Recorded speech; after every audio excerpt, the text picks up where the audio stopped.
Hey guys, so in this video we're going to be looking at the application of what makes a good supply and demand level, and I've got some examples marked up here, so we're just going to go through those.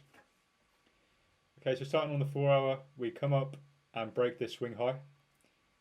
We then push down, breaking this low here, which is the internal low, creating this supply here. But then we come down into this demand, price then pushes up, sweeps this high and flips the demand. So this has already 3 boxes ticked because it broke structure here as well. So we've got break structure, flips and sweeps. Price then comes down, pushes up, creates the inducement for this supply.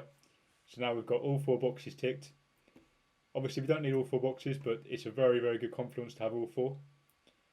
So we've got flip, sweep, inducement, break structure.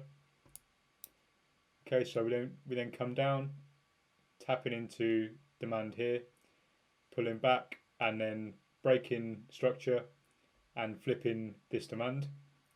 So this supply then holds, taps in here and then pushes down.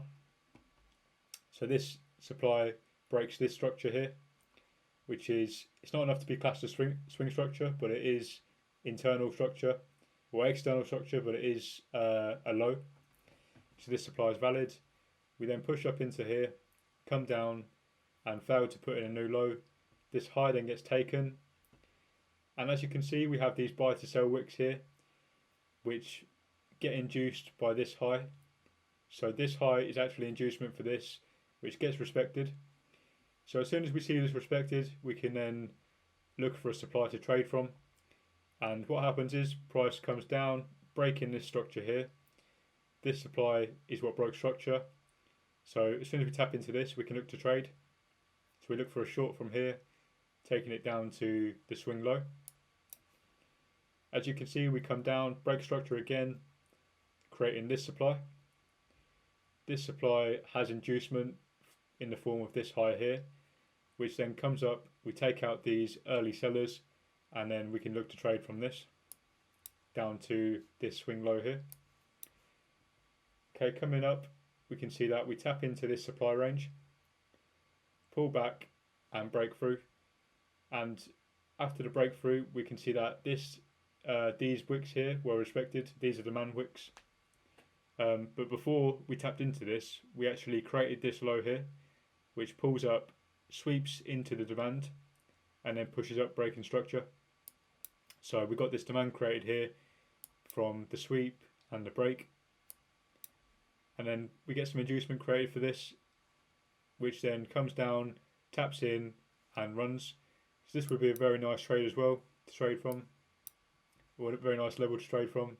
So sweep, break of structure, inducement. Price then comes up, taps into some supply here. I wouldn't look to trade from this because you could look to trade from this because it taps in, pulls back and then breaks. But if you look closely, this supply had already failed by the time this broke.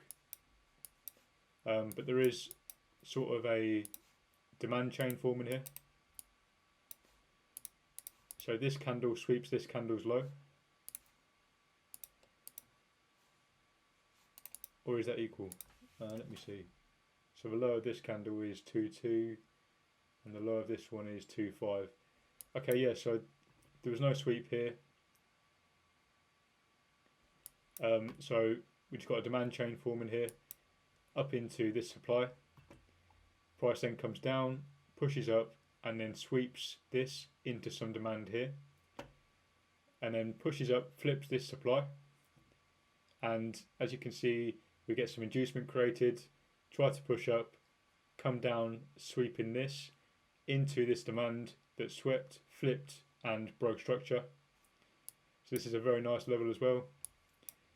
And ultimately we come back into this supply from earlier which flipped, swept, has inducement and broke structure.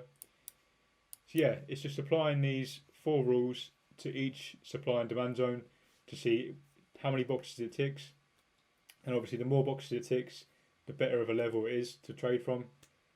And yeah, I hope this video helped a bit, and thanks.